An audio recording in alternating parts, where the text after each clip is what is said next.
Shemeji, umefanya vizuri ukakutana na mimi. Nimekutafuta yangu yote, lakini Mungu huyu ni mzuri. Mungu mgani bwana? Unanitafuta kwa sababu gani? Kitu mimi nataka tu nisaidie ni moja. Uende uchukue sister yako. Unakumbuka ile mali nilitoa kwenu?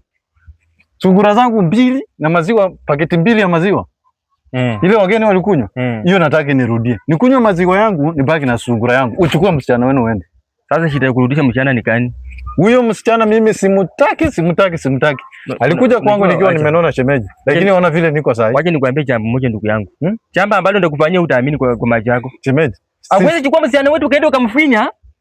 Kadri ya miaka miwili umekuwa unajisikia utami muda yote. Sasa hivi unasimama hapa na miguu yako miwili na refusha shingo kubwa kama flamingo hapo, unakuja kuniambia kwamba unarudisha msichana wetu. Sasa shemeji, fanya arudi wapi? Ile utamu wache ilipane na maziwa. Arudi wapi? Wache ilipane na ile maziwa, lakini sungura zangu 2 mnipe.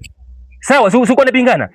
Enda kwa nyumba sasa, wache nirudi. Sungura zangu 2 mtanipea. Hiyo utamu wache iendane na maziwa, lakini sungura mtanipea. Wewe kijana, kichwa chako ni mzuri wewe.